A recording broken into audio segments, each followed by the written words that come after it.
So welcome to the competitive event webinar for Oregon FBLA. This is to review and go over some of the new changes and just some of the types of competitive events and taking a look and digging deeper into some of that.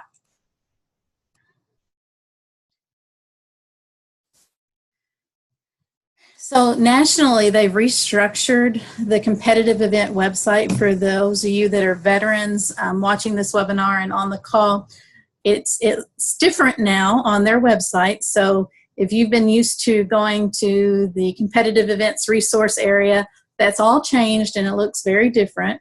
So they have changed some of the categories. So they have collaborative and objective tests and team performances, and those are the role plays such as banking and finance and entrepreneurship. Interview, including future business leader and job interview, the actual job interview. And objective tests, there are over 30 events that are objective test only. And then objective test and role play, and this one is help desk. It's a one-off, it's an individual, so it's a one-off. Then prejudged projects and presentations, and this would include things such as website design, 3D animation, digital video, and those type of things. Prejudged report, this is limited to because there is no presentation with it. Prejudged report is just local chapter annual business report in that category. Then prejudged reports with presentation are the other reports, including business plan, business financial plan, community service, partnership with business, and American Enterprise Project. Presentations with equipment include things such as sales presentations, social media, public service announcement. Presentations without equipment are business ethics, emerging business issues, and things of that nature. Production and objective tests, there are 4 of these. Computer applications, database design and applications, spreadsheet application, and word processing. And then speech includes impromptu speaking, and what is now introduction to public speaking and plain public speaking. And then we have team performances, and these are managed not by FBLA, these are managed by third parties. And those include Life Smarts and the virtual business management and finance challenges. So those are the different areas that the National Center has grouped competitive events into. And I'm gonna try to go and take a look at these. So if we click on production and objective tests, it does break them down right here with a short description of their competencies.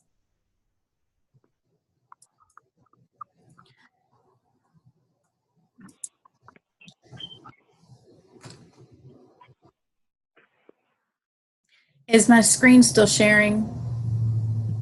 Okay, thank you for the nod. Okay, so along with some of the changes in how they've grouped them, they've also changed very much what the competitive event resources do look like. This is a screenshot from that.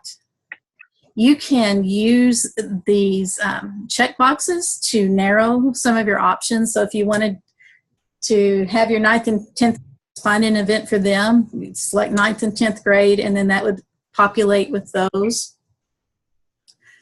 You can still click on the category and it brings up category descriptions.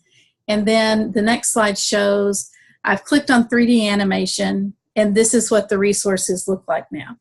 If you want to print a competitive off, in the past there's been like a one-pager PDF that you could print, and that is now turned into about 9 pages. So that, just be aware of that if you're printing. Our advisor at Centennial has at my suggestion, called the National Center to see if we could fix that. And it is being taken under advisement. So we'll see if we can get an easy printable thing back. I hope so. But the same information is there that was before. It's just in a different format.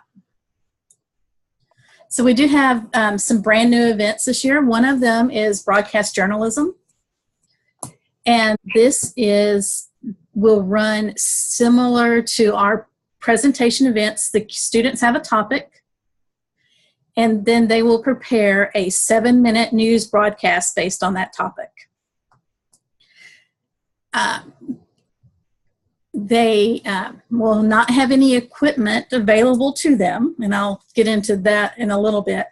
So if they practice off a teleprompter, they'll need to bring in the laptop with the teleprompter things built in, and then just tell the judges, as in with any news station, the newscasters present based on a teleprompter, and so we have practiced that way just so that the judges know that's how it is.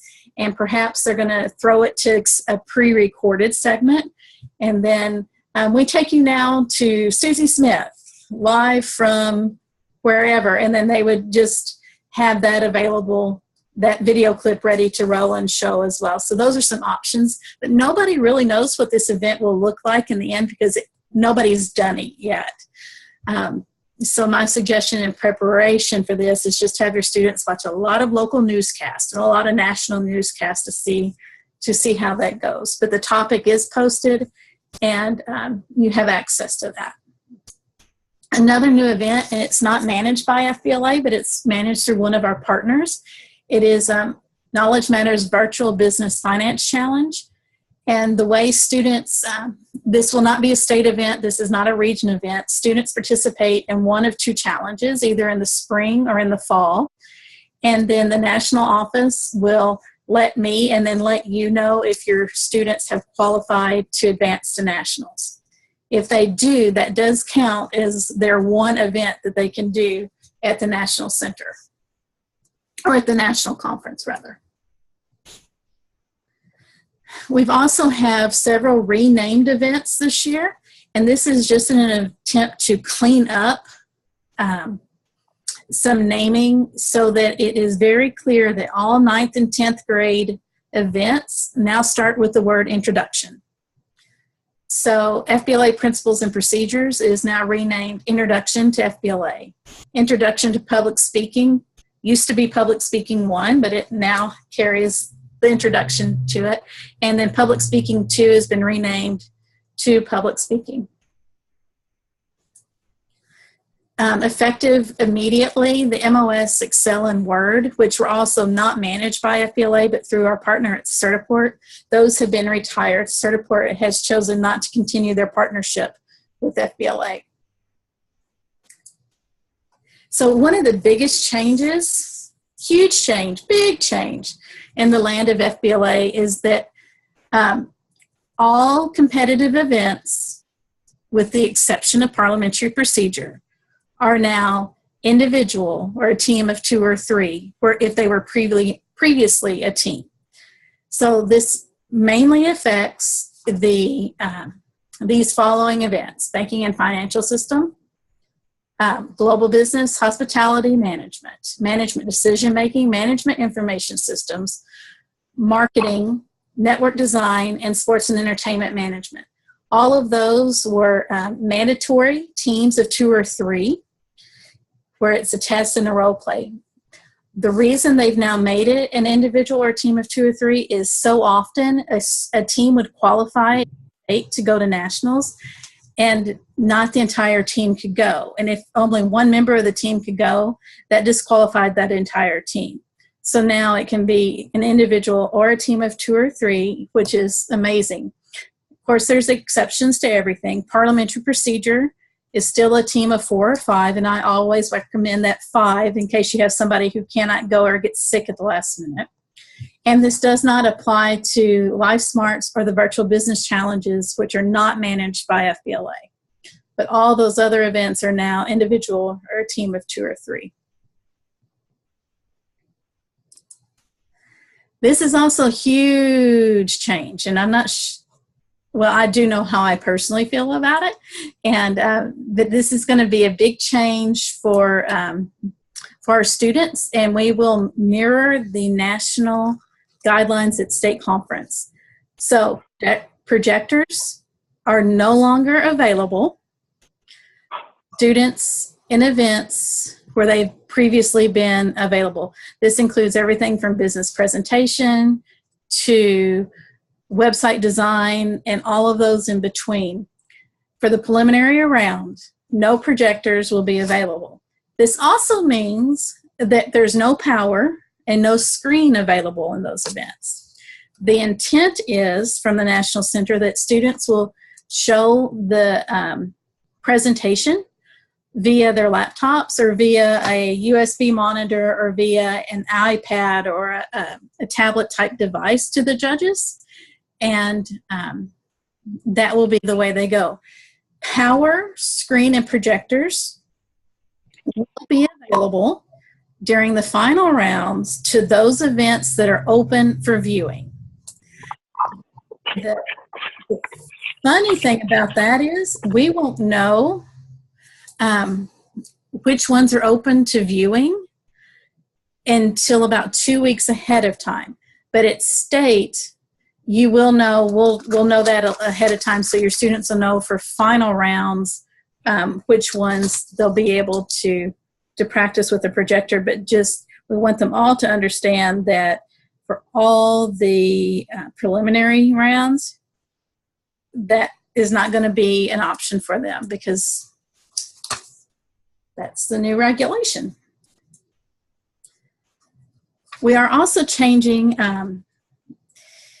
we're trying to make sure that our students realize that state is not the ultimate goal in competition. The ultimate goal in competition is to walk across the stage in late June, early July, in front of 13,000 of your favorite people and be top in the nation. So we are, the Board of Advisors has worked the last couple of years on some baby step processes of RSC. So how do you gain entry to state competition?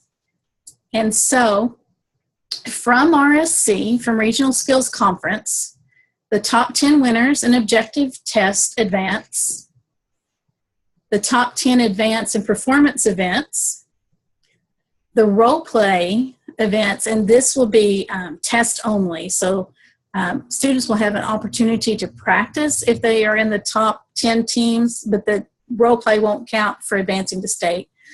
But the top 10 teams for that will advance. Job interview, the top 10 will advance. But then each chapter still gets 2 wild cards. So say that Susie is your best interviewer, but she was sick the day at Regional Skills Conference. You really think she could go and do well at state conference, so you're going to use one of your 2 wild cards on Susie. Even though she didn't place in the top 10 at regions, she still gets that opportunity to compete in job interview at the state conference.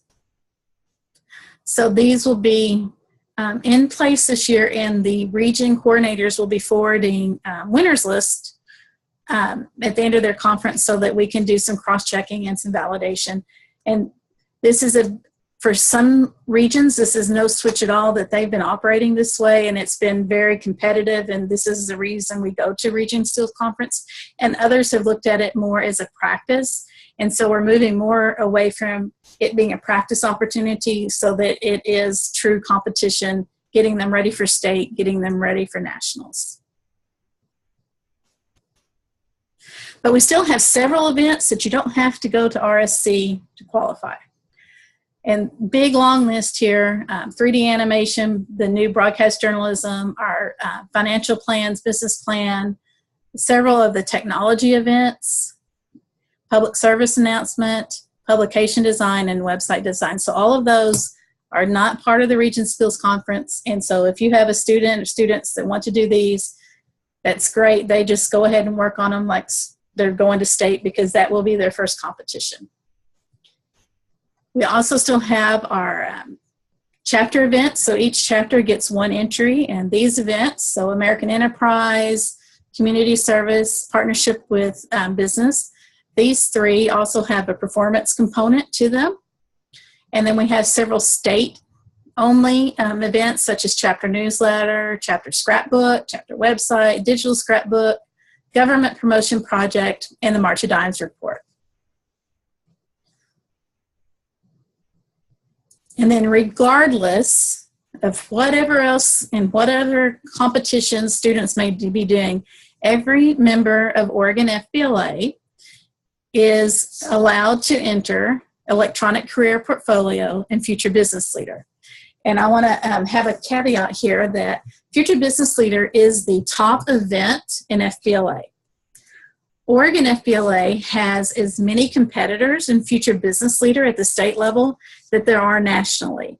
So those students coming from Oregon go through tough competition, but for the last 2 years, none of our top 4 in the future business leader have actually taken that spot and gone on to nationals because they've been in other things. So if you have students entering future business leader, just know that that is the top event, and we really want them, if that's one of the things they choose to do, and they win in top 4, we want them to go forward and take that event at nationals and put Oregon on the map in that event. Rating sheets. For the last 2 years, Oregon has piloted rating sheets that are the rubric style. We were one of 3 states that was doing this, and the National Center has this year adopted these, so we're no longer a pilot mode for these. However, in Oregon, we used a resume as a tiebreaker, and the National Center is not going to use a resume. So if you'll notice, there's an extra column that says tiebreaker. So at the end, if 2 students are tied for a place, judges get to go back and +1 a column that they think the student may have done well, and they can +1 in theory until there is a tiebreaker. So maybe a judge really doesn't think that 7 should get a +1, so it stays, but maybe another judge thinks in this category they really did much better than anybody else, so on that 10 they're going to +1 and give them an 11. So that's how they're going to break ties this year. In conversations with the national office, since we were one of the few that they really did this, we explained to them that in the last 2 years, we've had fewer than 10 ties in all of our sections of competitive events. So we really don't think this will be that big of an issue. But one of the things that I did want to highlight on this competitive event, because I don't know that we have shared this with the advisors in Oregon before. When these were developed, the top half was meant to be very, very, very objective. Like every judge should be on the same page on the top, because it's either yes or it's a no. It's very black or white up here. And then in this sample rating sheet, more of this is on the delivery, where it may be a little bit more subjective, a little bit more how the judge perceives things. But these are especially good for preparing students because they know exactly what this judge is looking for. And as they're preparing and as they're practicing, if they're hitting these things in this order, and if they're making it easier for the judge, the higher their scores are going to be. So I would encourage you to make sure all of your students have these in their hands as they're practicing, and that you have them in your hands as well, and that you get to know them, because this is really a concrete rating sheet. And we're going to do some, it was brought up at the advisor conference, we are going to do a little bit different training with our judges this year, because we still had a few that were on the used to the old way, where there was a sliding scale of 7 to 10, and they were still using numbers that weren't necessarily on the rating sheet. So we're going to make sure that they understand that these are the numbers that they get to use. Any questions on the rating sheets or anything so far?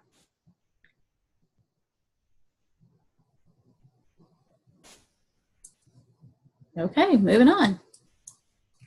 We just went over our tie-breaking pedagogy. I'm anxious to see how it will work in practice versus how the resumes work. So I think that's the end of the slide. So I just want to share some Best practices, and would like to hear from some of you. I know we have some veteran advisors on the call, and some brand new advisors, and some that have been around a few years. Some best practices. So at Region, each student can do 2 events. They have to choose 2 events. And it's in the chapter success guide and the competitive event guide how many entries you get per chapter in each event. So each student can do 2, but then you're limited by chapter how many entries you get into each. So how do you determine which students go into which events? In some cases, if you have 15 kids that want to do public speaking 1, you're going to have a chapter competition to determine who your best are. Same thing for job interview and some of those. Students who come to state and especially to nationals in presentation events that do not have their presentation 100% memorized are going for what we call an experience. They're going to have a great time. They're going to get to see some fun things that they wouldn't get to see otherwise. They'll have the opportunity to attend some workshops, see a keynote speaker, and things like that. But they do not have their presentation memorized. They are simply going for an experience. They are not going for competition. So that's one of the biggest things I want to make sure that everyone knows. That's just unfortunately or unfortunately, that's just how it is. Second of all, if they have not practiced between the time of state and nationals, minimum of 30 to 40 times, they're not as well prepared as they can. At nationals, and we'll probably do some at state this year, they're in what's called a pipe and drape area. And I know some of you have experienced that and some of you have not. What that means is they're in an 8x10 curtained closet with the next person just on the other side of the curtain. It's loud. It can be very distracting. So I always tell students, you need to practice in the middle of the cafeteria at lunchtime with everything going on. Or you need to practice in the middle of class with other things going on. Practice in as many different situations like that as possible so that when they get there, they're not going to be thrown for a loop, because that truly is how that goes. And for our written test, I want to show you, go live now to this website. Can you still see my screen? Okay, thank you for the nods. On the written test, I get asked so many times, well, where are sample test questions? I want a practice test. Well, in reality, I could probably find you a few questions to practice, but that's not the best resource. The best resource used to be a 1 or 2 page document PDF, and it's now built into this very long website. But on all of the events that have written tests, they have a competency page. These competencies are exactly, and I'm speaking from my time when I worked at the National Center, I'm the one that sent these to test writers. These competencies are the exact same things that the test writers get. So if students use this as a study guide, they're going to be more prepared than by simply studying multiple choice questions. Not that that can't be a good aid, an additional study aid, but knowing these competencies is even better. And students who take these tests at Region Skills Conference, I know some of you were able to access your competency profiles last year from your students. So you'll be able to access each test question is tied back to competency. So when a test writer writes these, they have to go in and code it back to a competency. So when your students take a test, one of the reports that we can pull after testing is over, or that you can go in and pull, is the competency profile. And it lets students see competency by competency how well they did, so that can help guide their study. This is really impactful from region to state, and then again from state preparing for nationals. So definitely say that that is one of the best tools that you can have. For our performance events, YouTube. Several states have recorded performance events, and have them posted on YouTube from various years. Not every event's on there, especially not some of the new ones, but you're going to find an emerging business issues. You're going to find all kinds of public speaking. You're going to find a lot of these. What I would do if I had the time and opportunity, I would probably make it a class project one day. Say, okay, we're going to judge public speaking.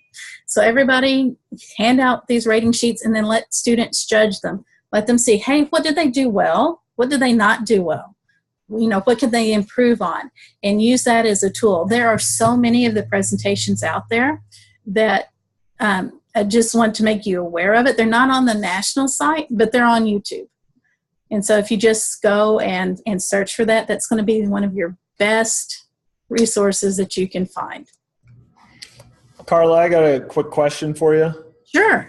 So this discussion about regionals and top 10s and things like that, if I have a student, so I guess in the past I had a student that maybe was interested in writing a business plan.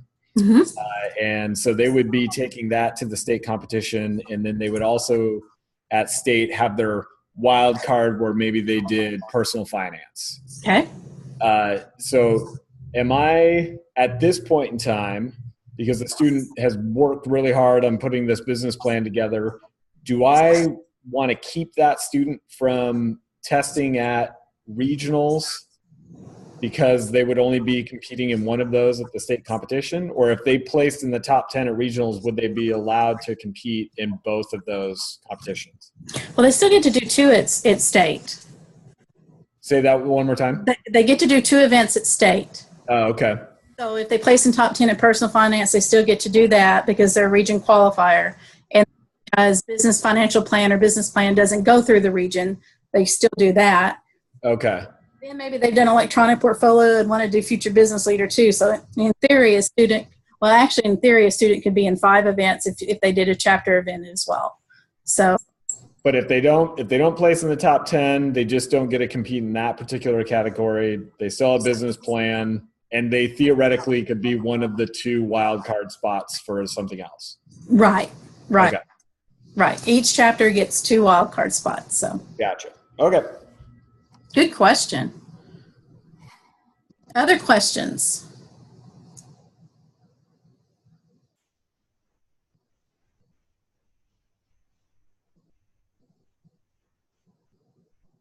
Mm-hmm. Well, if there are no more questions, I am going to say thank you very much for joining this webinar. And if you do have questions, please send me an email at carla@oregonfbla.org or 573-281-0459. Rings this phone right here. So I'll be happy to hear from you, and have a great afternoon. Hey, Carla, one more thing. Sure. On that broadcast journalism competition, mm-hmm.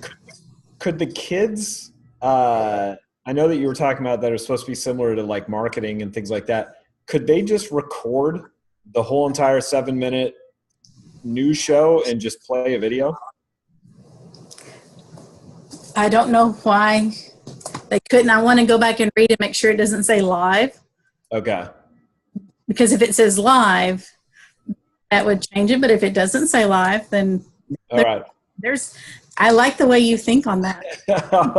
I'll dig around and look on it too. So yeah. I was just curious about that. And this first year, I think we're going to see a whole lot of everything. I think the biggest challenge is going to be for several of these events is the fact that we don't have power and screens. And so that's going to be the challenge for preliminary events. Gotcha. So. Okay. All right. Any other questions? All right. Well, thank you all very much. Have a great afternoon. All right. Take care. All right. Bye-bye.